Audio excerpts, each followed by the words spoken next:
Eh salut mes petits canards, encore un tuto aujourd'hui, on va faire du béton, on va faire de la maçonnerie, les beaux jours sont arrivés et donc du coup ça va être plaisant parce qu'on va pouvoir attaquer ce genre de chantier qu'on avait un peu laissé tomber pendant l'hiver. Vincent, on fait un tuto aujourd'hui. On va faire du béton désactivé, on va tout vous expliquer sur le béton désactivé, quand est-ce qu'on le choisit, pourquoi on le choisit, quels sont les avantages, quels sont les inconvénients, comment on fait pour le faire. Des astuces de mise en œuvre, vous me connaissez. Des astuces aussi de ras d'égout, c'est-à-dire qu'à la fin, concernant le béton désactivé, je vais vous donner une astuce de ras d'égout. Alors là, de bons vieux ras d'égout. Restez bien jusqu'à la fin. On est ici sur un chantier, c'est une villa qui est sur Gemnos, pas très loin de chez nous. Enfin, pas très loin de chez moi, pas de chez Vincent, parce que lui, il a fait des bornes pour venir.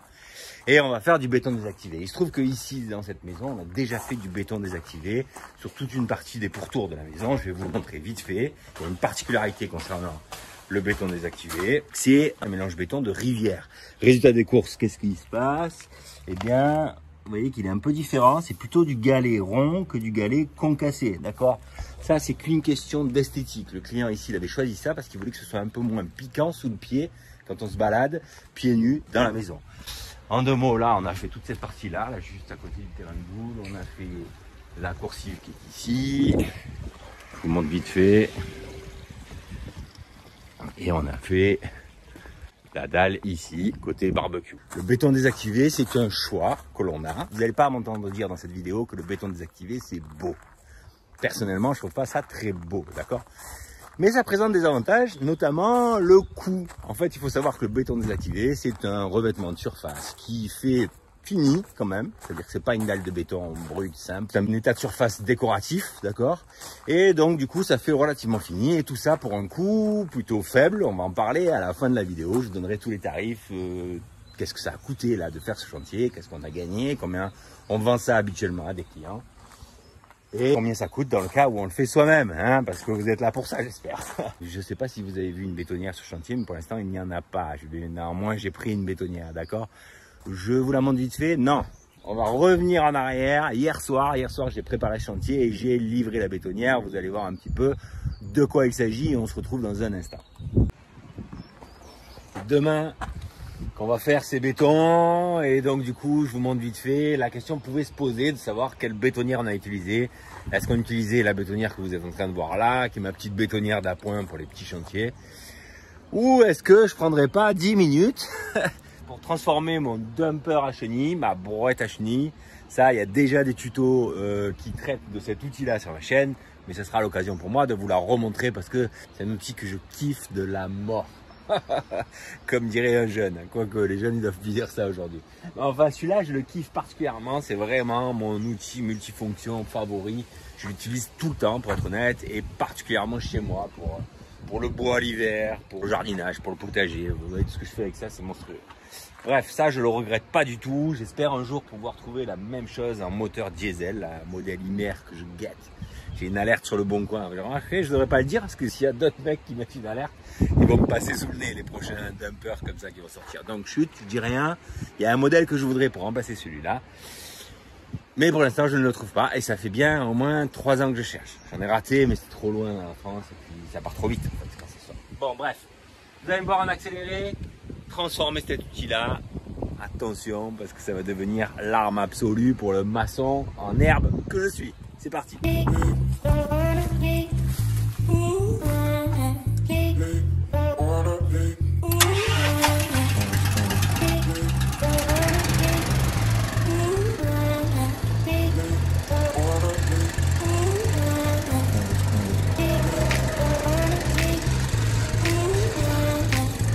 Allez, c'est avec moi.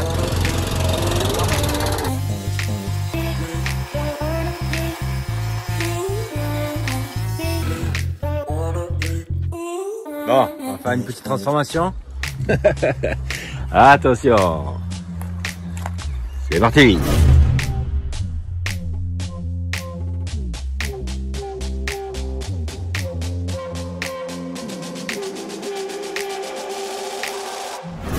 Et voilà, force bleue, Bioman. Bioman, force bleue. Bon, l'autre aussi c'était force bleue, mais c'est pas grave. Ah voilà, je vous montre ce que j'ai fait quand même. Ça, en fait, c'est le module bétonnière, d'accord? Une bétonnière qui fait, je crois, de mémoire 270 litres qui est monté sur un trépied comme ça pour que je puisse glisser la brouette dessous et pouvoir y accéder. Et ça, c'est les supports en réalité de la benne que vous voyez là, qu'il y avait tout à l'heure sur ma bétonnière. Voilà, voilà, je vous montre. Étape 1, j'ai mis la benne sur ces deux pieds, je défais les deux axes, c'est-à-dire l'axe qui va ici, là, sur le support, et l'axe du vérin. Les deux axes qui sont là, remisés. Je l'ai soulevé pour pouvoir ici, là maintenant, ressortir en chenillard.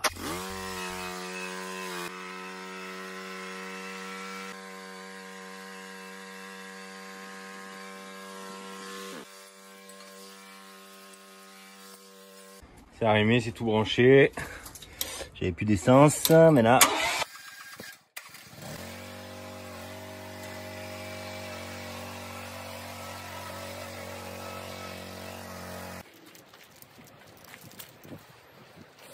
Bon, le fait est que je m'aperçois qu'en fait, elle a passé tout l'hiver dedans. Je m'en suis pas servi de l'hiver, c'est bizarre. J'ai pas fait de chantier de maçonnerie cet hiver.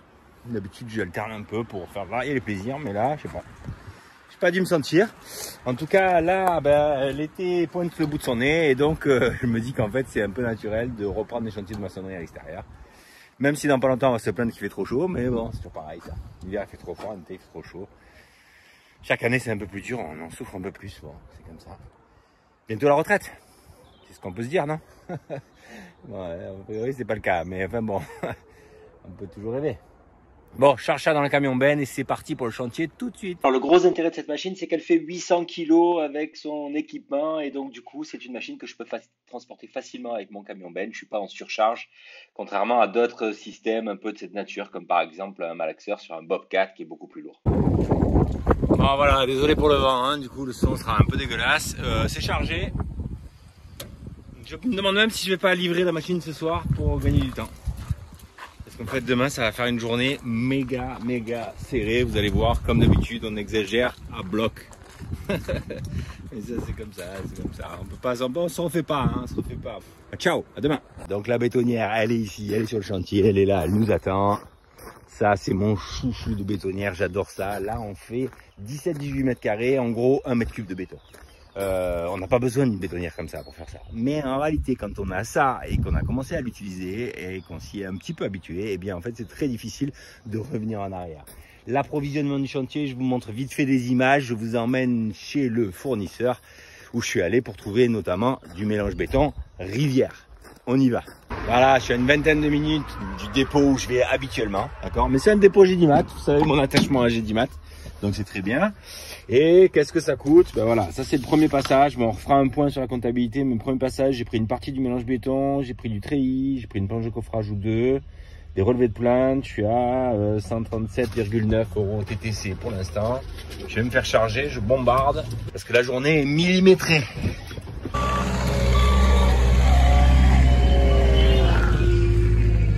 Allez, je vous montre ce que c'est le mélange béton de Rivière. C'est ça. En fait, il est un peu mélangé. Hein. Bon, voilà, il y a beaucoup de galets ronds comme ça, d'accord. Il y a un peu du concassé avec, hein, mais bon, on va dire que il y a une bonne partie qui est enroulée. Je m'attendais à ce que ce soit plus roulé que ça. Hein. Vous voyez, ça c'est du galet de Rivière. Ça c'est galet de Rivière. Et enfin là, ici c'est du mélange béton de Carrière. Ok. Mais voilà, c'est plus fin. Les graviers sont plus fins et c'est du concassé, c'est-à-dire que chaque gravier est comme ça, c'est-à-dire broyé. Okay. Donc voilà, là il me charge une tonne 5, premier voyage, un peu le treillis soudé, 2 planches de coffrage, bande de réserve et je fais un deuxième voyage après. C'est parti. Bon, je suis dans le rayon 6K là, désactivant. Le désactivant c'est ça, d'accord. 6KSM désactivant, 4-6. Tiens, ça c'est intéressant, le bidon de 6KSM cure. Ça c'est pas mal ça. Bon, est-ce que j'en achète un ou je l'achète pas? Parce qu'en fait il m'en reste dans un gros bidon, mais je sais pas si j'en aurai assez, mais je pense que j'en aurai assez pour ce chantier là. Et 100 balles, c'est bon. J'ai l'impression que c'était moins cher avant. C'était mieux avant, je vais dire ça encore. Ok, deuxième passage chez Gédimat à Pépin. Là, ça fait un peu plus mal au fait. 8,39 € le sac de ciment. N'importe quoi. N'importe quoi. N'importe quoi. N'importe quoi. 189 €. Je crois que je me fais défoncer en prix là. Quand on va dans un dépôt qui est pas celui où on va d'habitude, eh bien en fait c'est des ânes. Ça m'énerve, ça m'énerve. Bon, en fait c'est pas facile d'avoir des tarifs. Enfin, c'est pas facile. On va passer 10 minutes à gratter la meuf à la caisse et ça me saoule. Enfin bon, c'est comme ça, je suis pressé donc là. Dur pour le moral mais c'est comme ça. Bon, je me fais charger et on y retourne.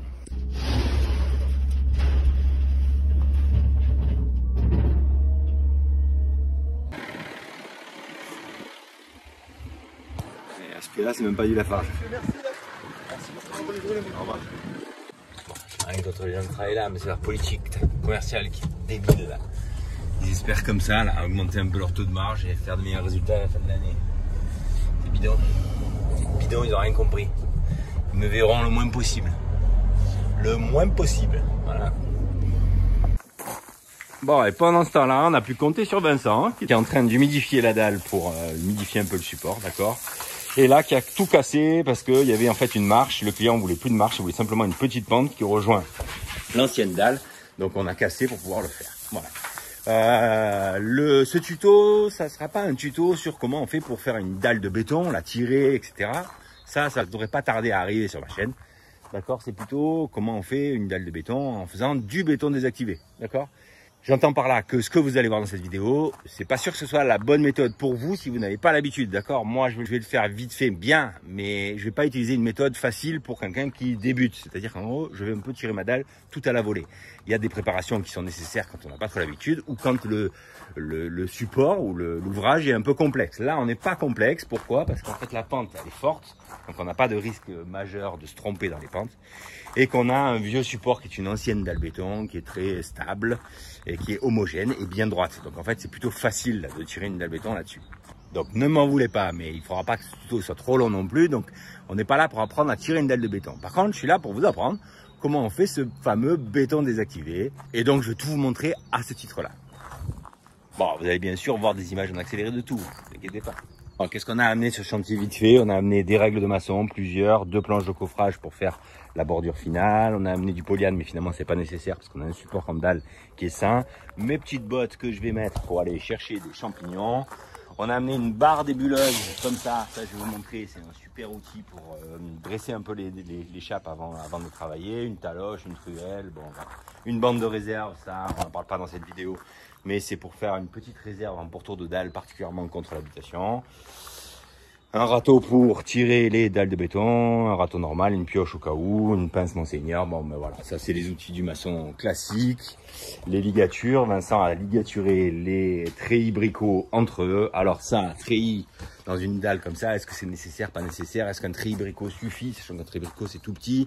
Ou est-ce qu'il faut un treillis un petit peu supérieur? Eh bien, si vous voulez vraiment mon avis, sans filtre, c'est que ce treillis ne sert à rien. On est sur une dalle béton qui est existante depuis 30 ans. Même si elle peut avoir des petites fissurations, je pense que si j'avais pas utilisé de treillis pour faire mon béton désactivé par-dessus ça, j'aurais pas eu de problème. Néanmoins, on est chez un client, je veux faire les choses comme il faut les faire. Il y a des règles de mise en œuvre qui sont établies et donc on les suit. Okay. Mais si par exemple j'avais été sur de la terre, une terre un peu plus meuble ou une terre sur laquelle j'avais un peu des doutes en termes de stabilité, eh bien j'aurais utilisé un treillis un petit peu plus costaud. Voilà. Mais encore une fois, c'est pas l'objet de ce tuto. Vincent a préparé des sacs de ciment. Allez, on démarre la machine, c'est parti.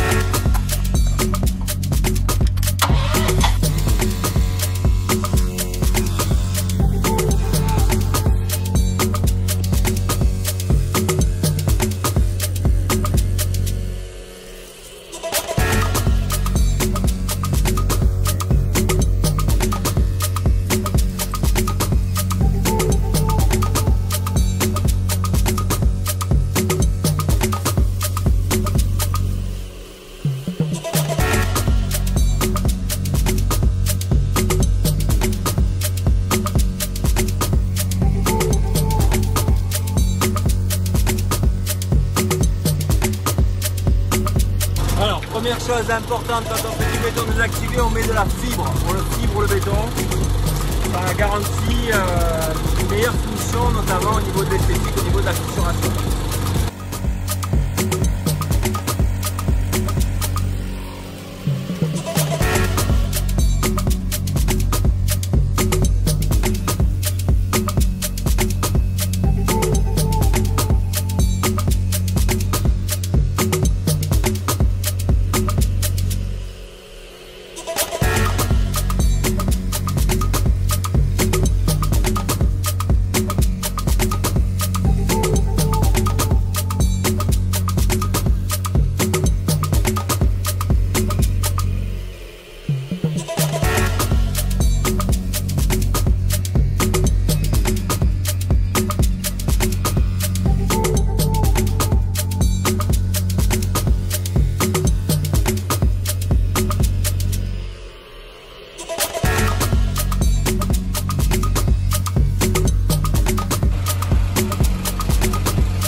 Voilà, première gâchée, là, la pente, on l'a fait à la main en fait, hein, pas vraiment la dresser à la règle. On y mettra un petit coup de talochage tout à l'heure. Alors le talochage et le lissage quand on fait du béton désactivé, c'est le minimum. C'est-à-dire qu'en fait, il ne faut pas passer des heures à talocher avec une taloche, d'accord? Une taloche, c'est ça. Ou même avec une lisseuse. L'idéal, c'est vraiment de le dresser à la règle, de mettre un petit coup de taloche et ensuite un petit coup de lisseuse. Si on passe trop de temps à le talocher ou à le lisser, eh bien, on peut avoir une petite irrégularité sur l'aspect fini parce qu'en fait, on va avoir tendance à trop pousser au fond. Je pense que c'est ça l'idée, les graviers, d'accord? À vrai dire, ça m'est jamais trop arrivé parce que je le sais depuis le départ, donc je fais attention de pas y passer des heures dessus. Mais il est évident que c'est un petit risque, donc je vous le signale, d'accord? Bon, maintenant, ça m'est arrivé aussi de talocher un petit peu à des endroits un peu plus que nécessaire, dans le sens où ça a été un peu plus long peut-être, d'arriver à le dresser correctement, et pour autant, ça a bien fonctionné, hein. Donc je pense qu'on peut aussi se détendre un petit peu. Deuxième gâchée à la bétonnière, c'est parti.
Bon, là on tire sans règle, sans rien, on se fie juste un trait de cordeau, d'accord?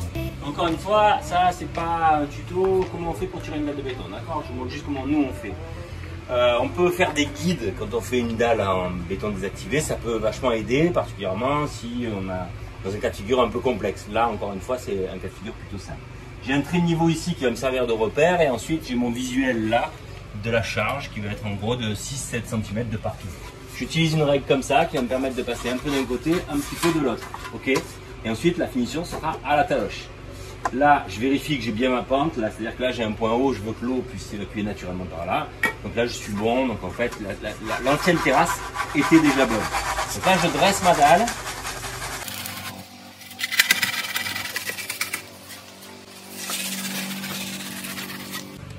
Alors, la manière dont moi je fais, c'est que j'utilise une règle comme ça, j'utilise une autre petite règle.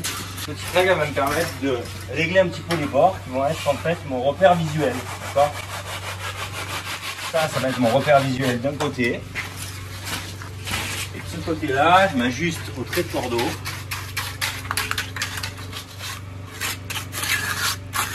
On ne recouvre pas le trait de cordeau, on le garde toujours en visuel. Parce que si vous le recouvrez, vous ne savez pas si vous êtes 5 mm au-dessus ou 1 cm au-dessus, d'accord?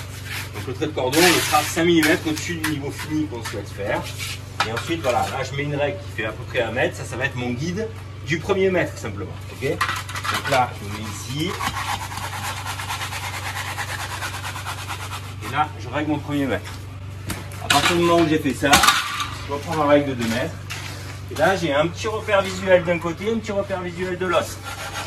Et je fais en sorte que les deux se rejoignent.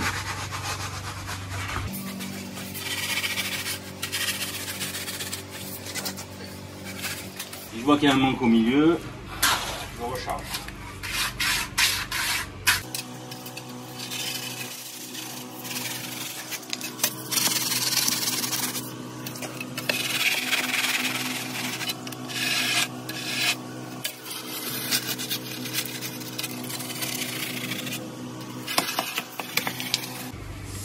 Si on est trop dans la règle, je soulève un petit peu en hauteur, j'évacue l'excédent et je m'y remets. Là, ça sert à rien d'aller plus loin parce que je sais que ici, sinon, je vais avoir des manques. Ok? Donc, on va considérer que là, j'ai fait mes premiers 70 cm. C'est pas nickel du tout, hein, vous le voyez. Mais ça sert à rien de faire mieux. À un moment donné, le mieux, c'est l'ennemi du bien. D'accord? Donc là, je suis à peu près dressé par rapport à mes deux côtés latéraux que j'ai fait avec ma petite règle. Et la règle au milieu qui vérifie simplement que j'ai pas de ventre. D'accord? La pente dans ce sens-là, je sais que je l'ai parce que la dalle est très en pente. Donc, j'ai pas de difficulté. Ça se voit pas à la vidéo. Mais c'est le cas. Là, l'idéal, c'est de pas talocher tout de suite. C'est de laisser un peu priser, de laisser un peu cailler, de laisser un peu commencer à sécher. Et ensuite d'y passer la taloche. D'accord? C'est pour cette raison que sur le côté là-bas au bout, sur la petite descente qu'on a faite là-bas au bout, eh bien en réalité c'est presque le moment de le faire, d'accord? Ah bah oui, il y a un passage. Hein. Ça fait une heure, je saute pour rien. Hein? Ça fait une heure, je saute pour rien. J'ai pas vu qu'on pouvait passer par là.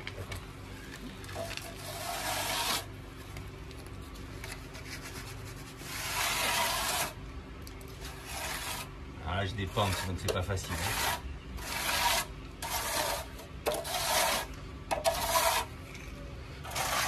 C'est ça après une fois passé au Karcher, ça va. Les traits ils vont partir non? Ouais.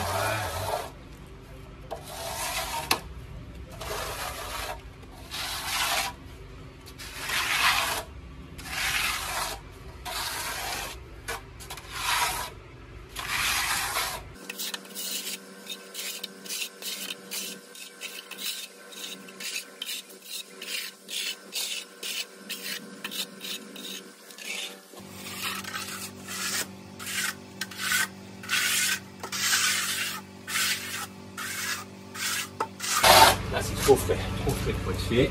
Je passe juste un petit coup pour régler, mais on va faire la deuxième gâchée, c'est que seulement après qu'il faut talocher.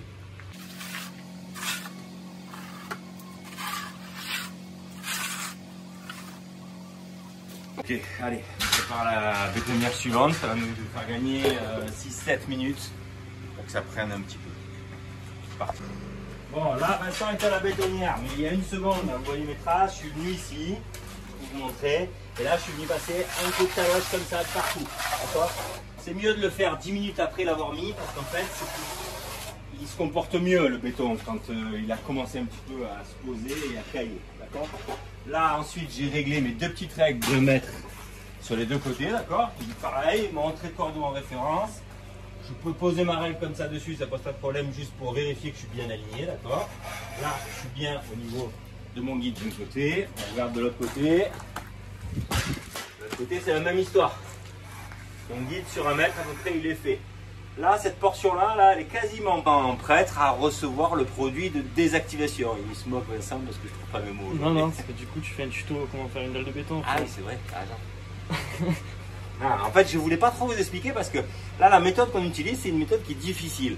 Et donc, si vous êtes en mode, vous voulez apprendre à faire une dalle de béton, eh bien en fait, n'utilisez pas cette méthode-là parce que c'est pas évident à faire. D'accord? Il y a d'autres méthodes plus faciles, on les expliquera un jour dans un tuto, il n'y a pas de problème.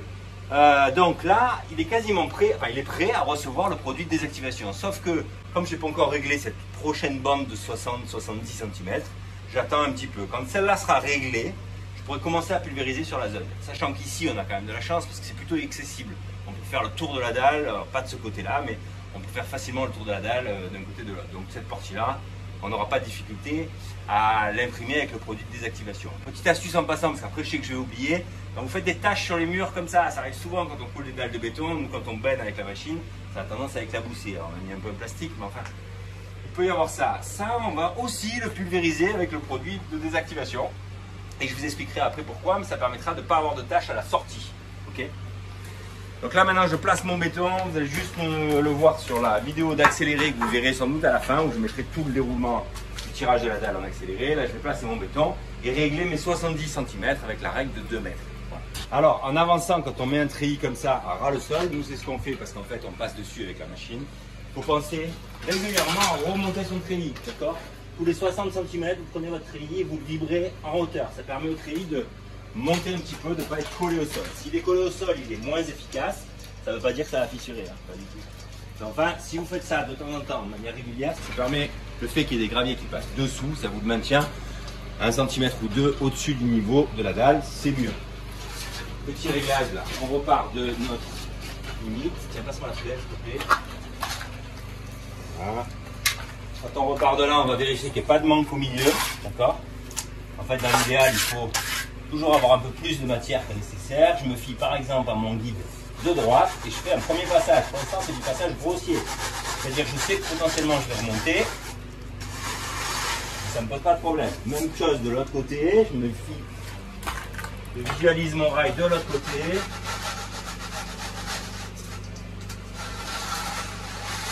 Bien dressé. Une fois que je fais ça, je vais essayer d'avoir une meilleure position. Je pense que la règle en arrière. Et encore une fois, comme dit Vincent, c'est pas du tout tirage de balle.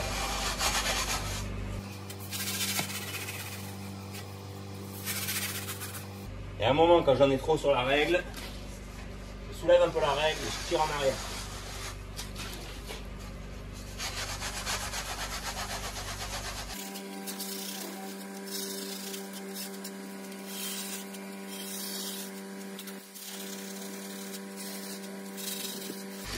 Allez, là je suis bon. Jusqu'ici je suis bon. Là, un petit coup de talochage en attendant la prochaine bétonnière. Donc là vraiment, je taloche pas. Simplement, j'ai un peu couché les graviers une première fois. Le talochage il sera tout à l'heure. Et finalement, on aura béné la prochaine bétonnière. Alors d'où l'intérêt de ne pas faire plus que 60-70 cm. Sinon, évidemment, avec le bras, on n'accède pas à la jonction des deux. Voilà, pas plus que ça. Voilà, bon ça dans les grandes lignes, c'est comme ça quand il y a la dalle. Prochaine image que vous voyez, c'est quand on va pulvériser, commencer à pulvériser, c'est-à-dire une fois que la prochaine bétonnière sera arrivée. Rendez-vous dans un instant pour le faire. Bon allez Vincent, c'est le moment de désactiver. Là on va désactiver simplement le départ, d'accord? Parce qu'ici on a encore une portion où on doit revenir dessus, d'accord? Un pulvérisateur, d'accord, du désactivant. Alors moi, c'était ce gros bidon de 20 litres, d'accord, parce que j'avais vu un gros chantier, j'en avais acheté 20 litres. Et c'est la fin, d'ailleurs, bon, bientôt on n'en aura plus, il va falloir en racheter. Vous avez vu le prix chez GDMAT, ça je vous le mettrai dans le coût global du chantier à la fin, hein. C'est super cher. Hein. Je vais regarder aussi ce que ça coûte à la CIM, il me paraissait bizarre ce dépôt en prix. Voilà. Je vais encore un petit peu talocher, là, la jonction.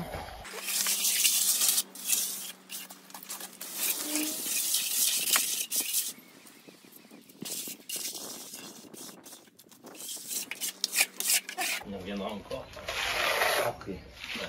Là, c'est le moment de pulvériser le démarrage. Allez. Faut bien calculer parce qu'il y a 2,5 litres. Ouais, mais ça devrait le faire. Ah, tu l'as déjà pompé. Ouais.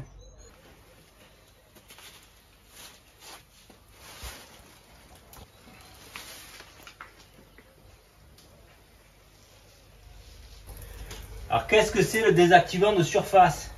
En réalité, ça n'est rien d'autre qu'un retardateur de prise, d'accord? C'est-à-dire qu'en surface, ça va assurer la cure du béton et ça va assurer le fait que la prise ne se fasse pas en surface du béton.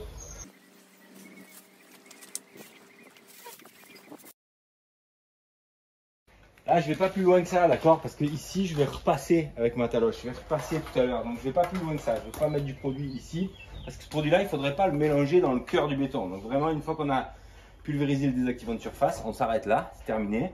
Le béton va sécher, sauf les 3-4 derniers millimètres de surface. C'est-à-dire que la laitance qui est remontée quand on a taloché, enfin, la laitance du béton, elle va rester en fait souple, elle ne va pas sécher pendant 4 à 24 heures. Ça, c'est ce que disent les fabricants, enfin les vendeurs de ces produits de surface. 4 à 24 heures, ça vous laisse le temps de revenir le lendemain, dans le pire des cas, à la même heure et de pouvoir karchériser. Attention néanmoins, si vraiment vous êtes sur 24 heures, que vous êtes en plein été, qui par exemple il y a du vent, vous savez que le vent c'est le pire ennemi du séchage des bétons, c'est-à-dire que le vent fait sécher le béton beaucoup plus vite même que le cagnard, que la chaleur. Eh bien, peut-être qu'il faut prendre des précautions supplémentaires, peut-être le faire tôt le matin et karchériser tard le soir. Bon, ça, nous, ça nous est arrivé de le faire le lendemain, ça nous est arrivé de le faire le soir même. Ici, a priori, on va le faire ce soir. Mais il ne fait pas très chaud, par contre, il y a de l'air. Aujourd'hui, il y a un peu de temps. Donc, bon, en tout cas, vous en référez à vos indications en termes de temps qu'il y a sur le bidon désactivant que vous avez acheté, parce que je vous ai montré un bidon Sika, mais il existe plein de fabricants qui font du béton désactivé, enfin des produits pour le béton désactivé. Donc vous vous en référez à ce qui est écrit sur le pot. Mais voilà, ça en termes de quantité c'est ça, c'est-à-dire qu'on vient faire en sorte qu'il y ait un voile de partout.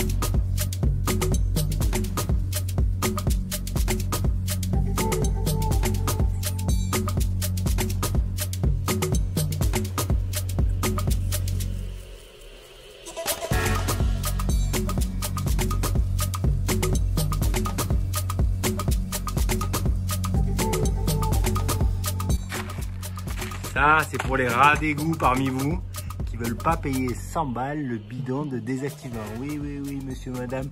Chez moi, chaque fois que j'ai eu fait des coursives, alors pas des très grandes dalles, faut pas exagérer non plus, mais des petits chemins d'accès dans le jardin, des petites dalles, des trucs. Bon, et puis plus généralement chez moi, je prends des libertés que je prends pas chez mes clients.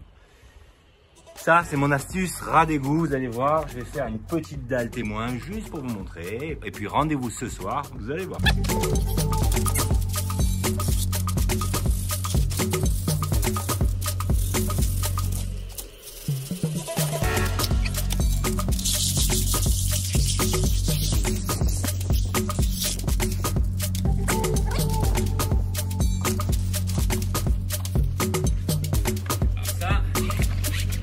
Il faut rendre à César ce qui est à César.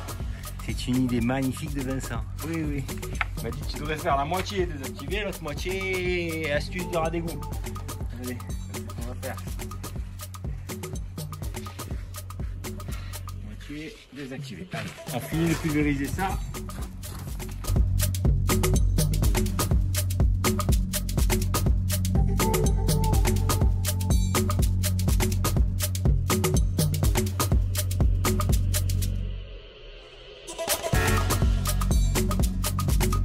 Là, j'ai fait toute ma surface. Pour moi, c'est suffisant. Je vais remettre quand même une couche parce qu'il me reste un fond. Et que globalement, il ne m'en reste pas assez pour le prochain chantier. Et le prochain chantier, toujours pareil, en fait, un chantier en amène un autre. Le prochain chantier, c'est maintenant. Cet après-midi, on va aller avec Vincent préparer un chantier de béton désactivé. En réalité, je les avais calés ensemble, les deux chantiers. Et ça va me permettre de vous montrer un béton désactivé avec du mélange béton de carrière, du concassé.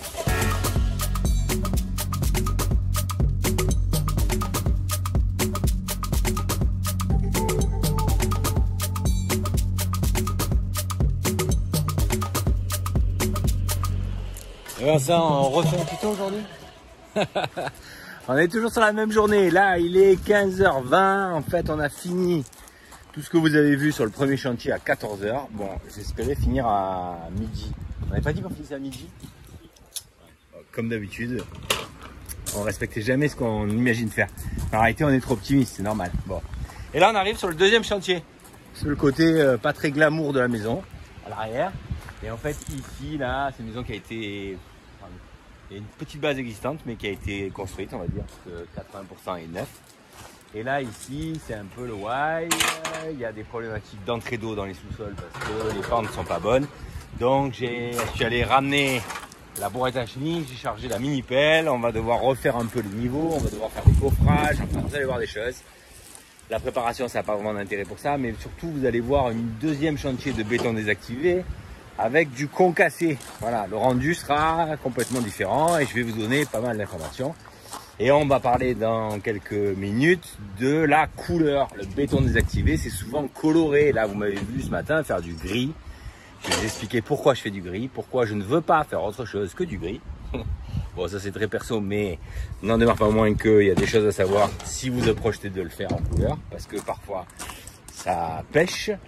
Et voilà, et puis on va vous montrer d'autres trucs. C'est parti, on s'installe sur le chantier, on va faire quelques préparations cet après-midi, ça n'y aura pas d'intérêt. Et puis on vous en reparle sans doute demain ou la semaine prochaine, parce que demain c'est vendredi.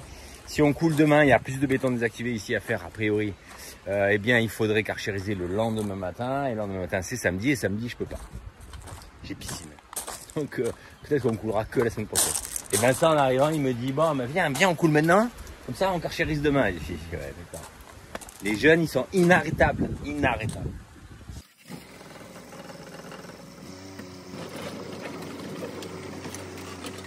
J'aimerais me voir me casser la gueule, hein? Non?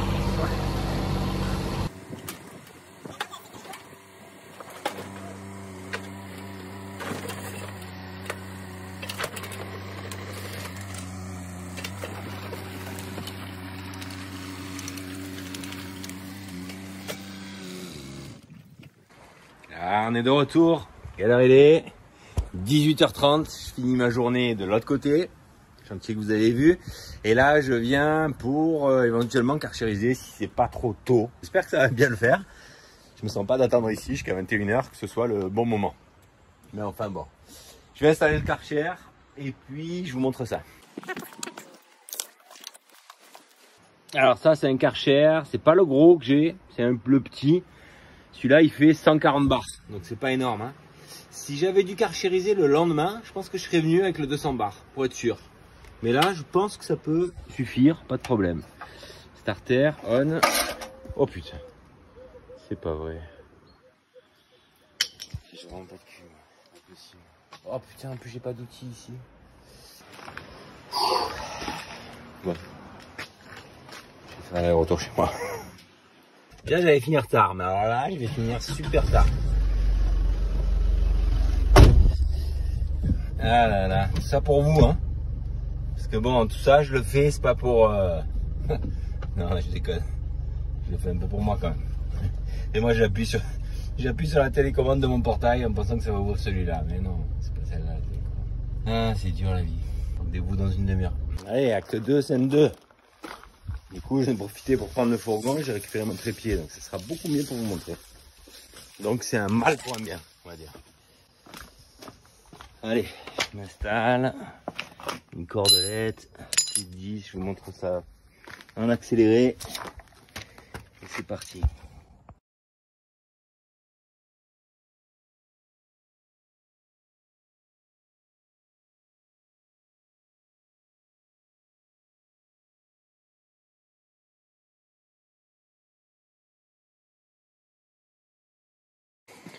Allez, c'est bon.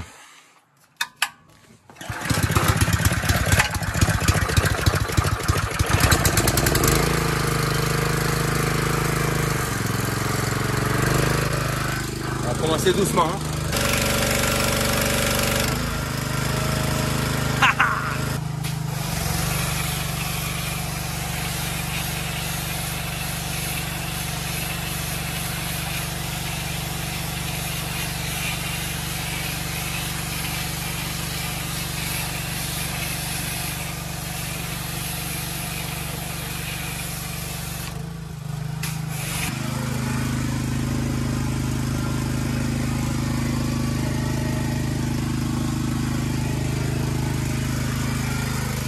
Là, ça a l'air d'être le bon timing. Et je karchérise tout et puis je vous montre le résultat.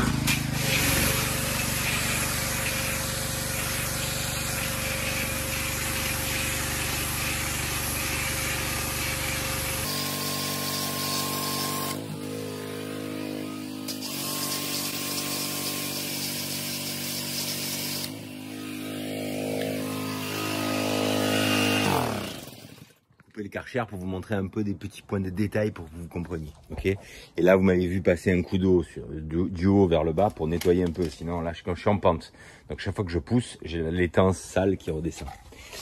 Là, on regarde un peu dans le détail. Donc en fait, ça vient enlever les 5 premiers millimètres du liant, c'est-à-dire ce qu'il y a autour des cailloux, d'accord. C'est pour cette raison que vous pouvez avoir des petits cailloux comme où est-ce qu'on en a un, voilà. Petit caillou, par exemple, lui, il est sorti, d'accord, parce qu'il était trop petit, il était situé dans les 5 derniers millimètres, ok. Mais le reste des cailloux, celui-là, par exemple, ou celui-là, eh bien, en fait, il est suffisamment encore pris dans le liant pour être solide et durable. Celui-là, dans 30 ans, il sera toujours là, pas de problème, d'accord. On a simplement, en fait, enlevé 5 mm de liant autour des granulats qui sont en surface. Si on se concentre un petit peu sur ce côté-là, qui est donc, en fait, partiellement fait, d'accord, on voit que on commence à voir apparaître quelques cailloux. On voit qu'il y a cette petite pellicule là qui est dessus, qui est le produit en fait, qui a séché, mais qui a formé une pellicule. Et cette pellicule en fait, vous voyez que si je viens avec mon ongle là, hop, je l'enlève doucement.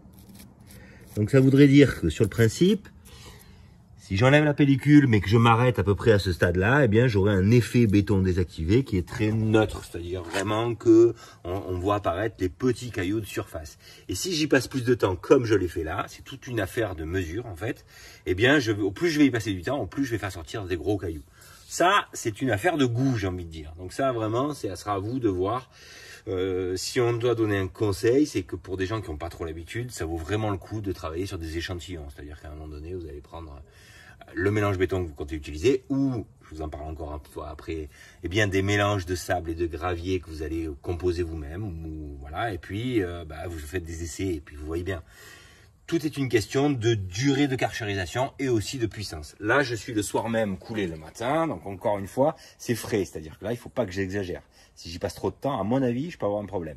Mais bon, là, le fait est que je vais partir d'en haut vers le bas, puisque là-bas, j'ai une évacuation. Et je vais tout carchériser, désactiver, faire ressortir l'effet décoratif, visuellement comme moi ça me plaît. Enfin, comme mon client veut. Mon client, je lui avais déjà fait, je sais pas combien de mètres carrés je lui avais déjà fait à ce client, mais bon, il sait ce que c'est. Voilà. L'idée, ça serait qu'il va falloir que j'essaie de faire à peu près la même chose que ce que j'avais fait précédemment.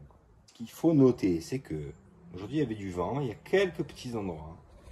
Il y a 5 ou 6 endroits où on a ça.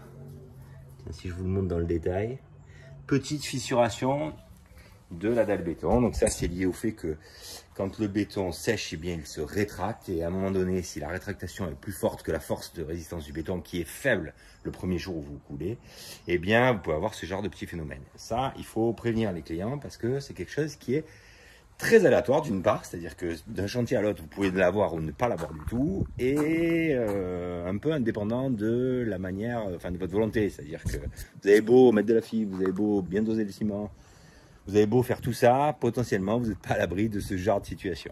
Voilà. Donc il faut prévenir les clients que ça peut arriver. Surtout avec un béton désactivé fait soi-même, comme c'est mon cas, d'accord ? Je vous parlerai après des bétons de centrale, du tarif qui est très élevé pour éventuellement limiter ça, mais encore une fois, ça ne le fait pas disparaître complètement, ce risque-là. Et je parlerai aussi des petites mésaventures que j'ai pu avoir en commandant du béton désactivé en centrale, et la raison pour laquelle je ne le fais, mais que moi-même, je ne commande plus en centrale du béton. Enfin, en réalité, c'est la couleur que je ne commande plus. Je vous en parle après. On carchérise.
Tête comme un ballon de foot. On va lui prendre le casque anti-bruit et le pauvre voisin. Bon, voilà les amis. Alors ça c'est le premier nettoyage. Demain je reviendrai, je reprends un coup de nettoyage, mais à partir de demain tout sera sec. En fait, ça sera vraiment que du nettoyage. À noter que ça fait une grosse quantité de laitance là que je vais en grande partie évacuer à la main avec une petite pelle dans des seaux pour pas pousser la saleté trop loin et évacuer le plus possible cette espèce de sable. C'est comme du sable en fait qui n'a pas pris en fait. Rendu.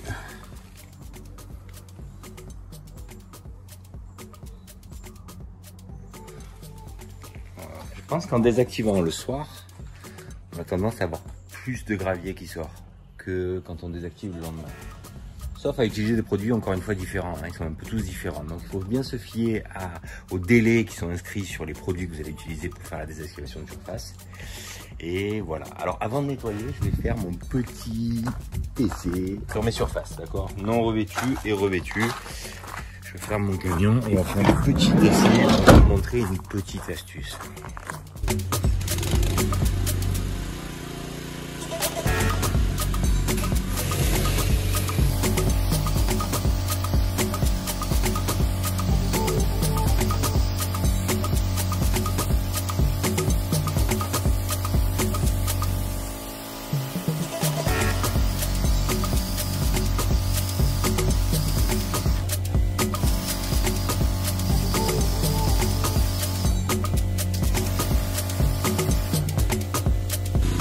Maintenant, j'augmente un peu la puissance et je caractérise la partie du béton que j'ai pas désactivé ce matin.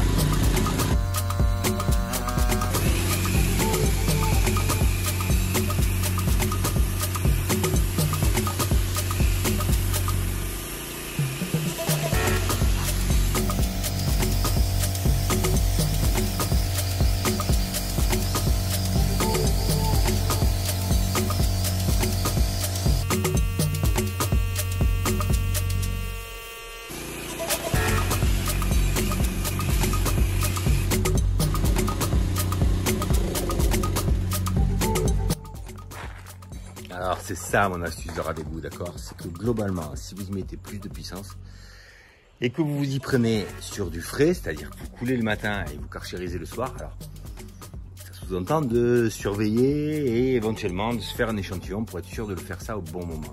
On peut aussi le faire. Il y a quand même des inconvénients. Il faut dire ce qui est, il faut être honnête.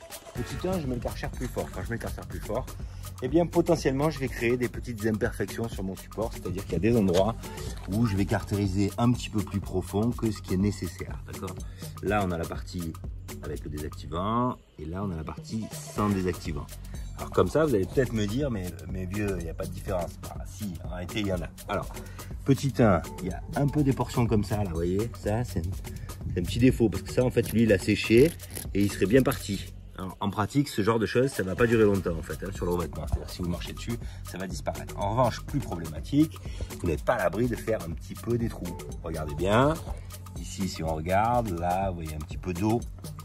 Et bien là en fait, au fond, en réalité, j'y suis peut-être allé un petit peu trop fort à cet endroit-là et donc j'ai un peu plus creusé la chose, d'accord? Mais ça c'est lié au fait qu'il est 20 h maintenant, avec mes mésaventures.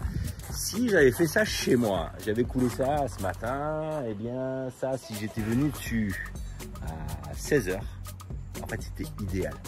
16 h avec mon karcher, pas besoin de le mettre trop puissant, c'est-à-dire que j'aurais pu le laisser plutôt faible en puissance. Eh ben, j'aurais délavé la surface de mon béton exactement de la même manière qu'avec un béton désactivé, avec évidemment donc les petits défauts, vous l'aurez compris, qui sont peut-être c'est peut-être un peu plus risqué qu'avec le produit de désactivation.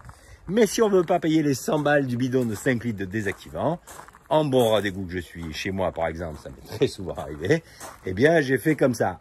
Bon, la seule différence c'est que je ne suis pas parti sur notre chantier et que donc j'avais tout le loisir de démarrer le karcher 4 heures après avoir coulé par exemple, mettre un petit coup pour voir tout de suite si ça va trop en profondeur ou pas, ou voir si c'est déjà un peu tard, c'est-à-dire qu'il faut un petit peu mettre de puissance pour pouvoir enlever la surface. Voilà. Si vous acceptez ce genre de petits défauts, si vous faites des petits chemins d'accès dans votre jardin, entre les raies de votre potager, ou chemin d'accès pour aller au cabanon de jardin, eh bien, objectivement, vous achetez du mélange béton gris, vous achetez du ciment gris, et vous faites ça dans votre allée, vous mettez un petit coup de karcher parce que vous êtes sur place, objectivement, ça fait son effet, hein, parce que si on le regarde avec un peu de recul, on voit pas bien la différence entre le côté gauche et le côté droit. Ça, c'est mon astuce de ras d'égout. Je finis de nettoyer, je rentre chez moi, là c'est tard.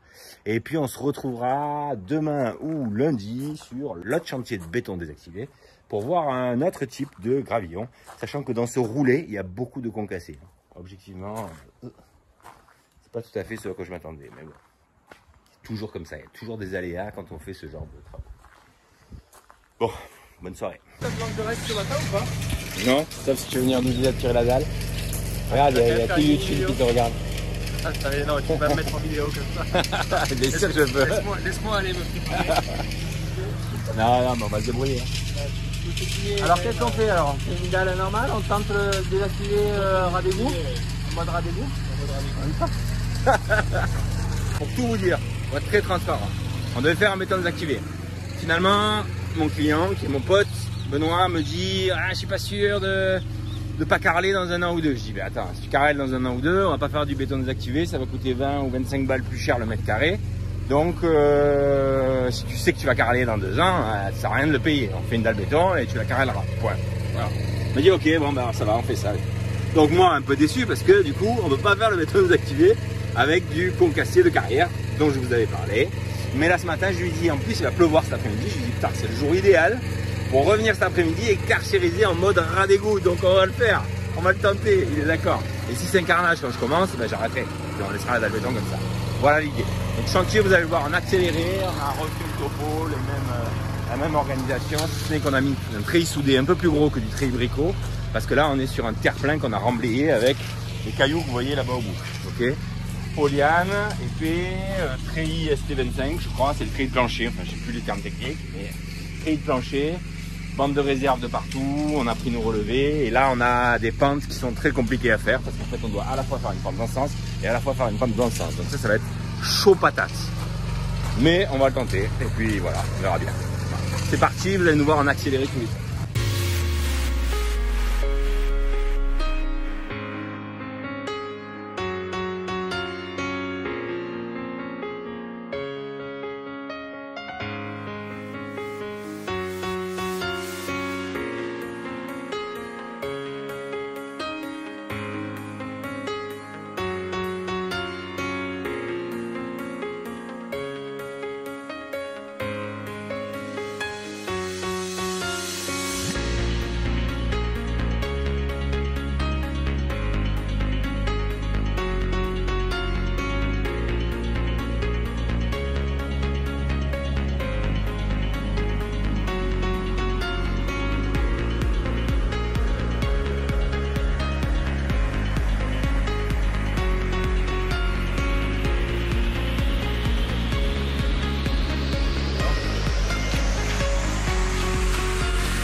Faut pas que mon chirurgien me voit avec ça.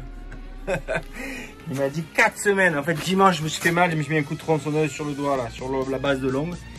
Donc, du coup, lundi, il m'a opéré, il m'a enlevé l'ongle, il m'a mis une espèce d'ongle en plastique pour espérer que l'ongle repousse. Bon, pas sûr qu'il repousse, il m'a dit. Il m'a dit, c'est tendu. C'est tendu. Mais bon, surtout, il m'a dit, pendant 4 semaines, vous ne touchez pas un outil. Et hier, là, on est mercredi, c'était lundi l'opération. Hier, on était dans les Alpes, on a bricolé avec Vincent, et aujourd'hui, on coule la dalle. Mais j'ai une bonne excuse, monsieur le chirurgien, c'est que là, pendant une semaine, après, il va pleuvoir. Et ça va commencer cet après-midi, on dirait pas, mais ça va commencer cet après-midi. Donc, du coup, on est un peu bloqué, on va sortir. Et j'utilise pas mon doigt. Et puis, les ongles, bon, j'en ai 9 autres, hein. Donc, 9 ongles pour se gratter le dos, bien sûr, ça suffit. Pour se gratter les coudes, ça suffit aussi, pas besoin de 10. Bon, non, c'est pas ça que je vous montre. Je vous montre. Donc vite fait, là, je pré-règle avec ça. Ensuite, je prends une règle un peu longue, juste pour me donner une idée des profondeurs. Celle-là, dans mon souvenir, elle doit passer d'un côté à l'autre. Ça, c'est juste pour se faire une petite idée de la charge. Là, je vois que j'ai une bosse au milieu. Et les guides sur les côtés, comme la dernière fois, ils sont réglés comme il faut. Ok. Là. Maintenant, là j'ai sûrement trop de matière. Donc j'enlève.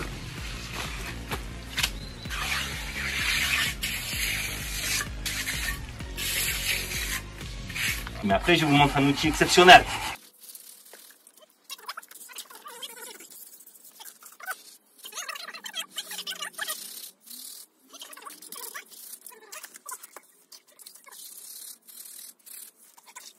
Ma règle là, je sais que jusque là, je suis à peu près bon. L'outil exceptionnel, c'est ça s'appelle un rouleau débuleur. D'ailleurs, tiens, ça a le même nom que le rouleau débuleur. Ouais. Non, bah, ça s'appelle autrement alors. Bon, c'est une barre débuleuse. C'est une règle débuleuse. C'est un débuleur à règle. C'est bon, voilà, j'ai compris. très bien ça, parce que d'abord on travaille debout, donc en fait ça fait moins mal au dos. Et on se met comme ça, et en fait on vient mettre une petite vibration sur la règle, de haut en bas ou de gauche à droite. Et c'est relativement efficace pour avoir déjà un premier résultat en termes de finition. En fait ça vibre un peu votre béton, et ça lui donne un aspect quasi conforme à ce qu'on cherche à la fin. Là je viens de faire le premier côté, et ça c'est pas assez large pour pouvoir le régler avec. Donc en fait c'est pour ça que m'a dû d'abord prendre la règle. Ensuite c'est quand même une barre, donc là par exemple je peux voir que j'ai une bosse au milieu là. Je peux très bien appuyer dessus et venir tirer de la matière. Ça c'est pas mal. Et ensuite je vibre pour avoir le même aspect esthétique de partout.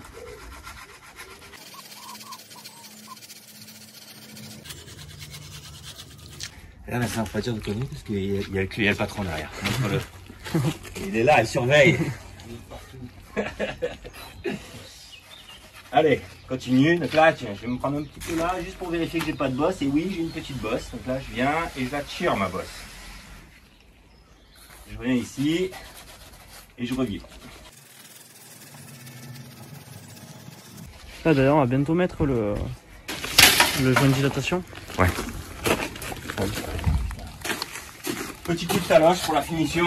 Ça, c'est surtout, c'est pas indispensable, mais c'est surtout lié au fait que tout à l'heure, on veut faire peut-être une petite désactivation sauvage.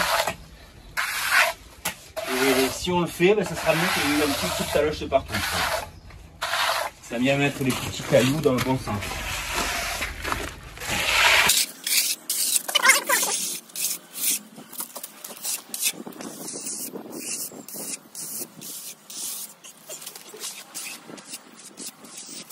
Voilà, et on continue comme ça. Donc règle débuleuse, vraiment très bien cet outil. Très bon pour le dos aussi. Si vous en faites des kilomètres, ça économise. Allez, on se remet en accéléré et on y va.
Regardez comme il en prend soin. On a vu sa femme elle être jalouse.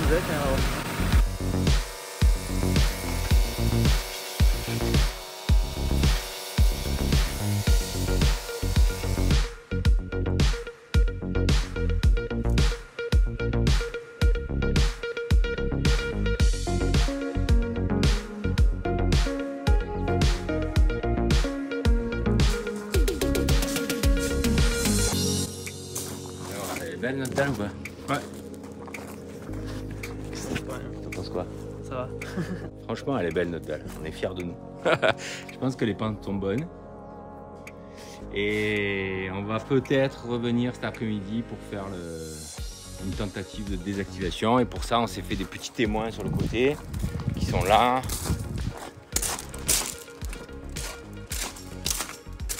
Un qu'on a déjà un peu carchérisé, mais c'était pas une bonne idée, c'était vraiment trop frais.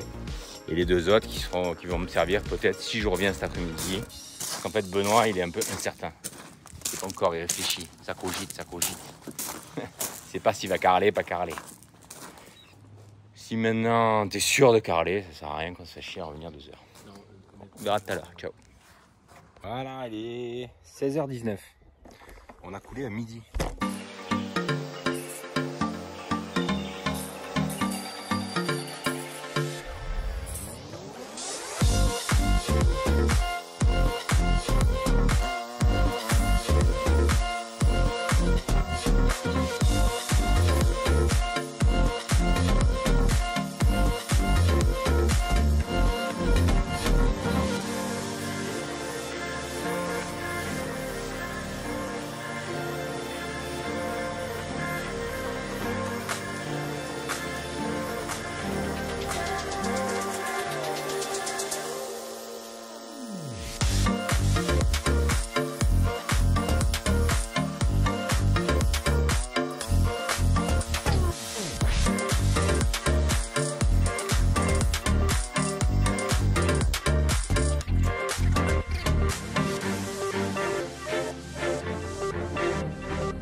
Bon, elle désactive pas cette dalle. Benoît, il a tranché.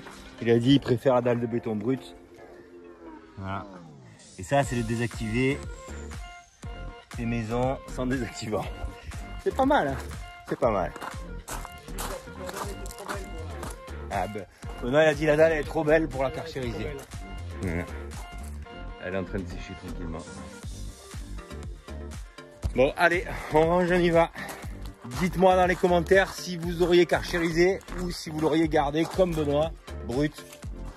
Moi, je pense que les deux s'entendent. C'est deux écoles différentes, mais les deux s'entendent. Voilà ce que je dis. À bientôt. Bon, un petit canard, ça y est, c'est la fin du tuto. Je vous avais promis un petit bilan économique de la chose pour que vous ayez un peu des ordres de grandeur. Je suis en train de finir là le montage de la vidéo et j'ai fait mes petits calculs. Bon, un peu à l'arrache, mais on ira à l'essentiel, vous inquiétez pas. Qu'est-ce que ça coûte le béton désactivé fourni, posé par un artisan? Eh bien, je dirais que si je devais donner un prix hors taxe par mètre carré aujourd'hui en 2023, je dirais 70 € par mètre carré.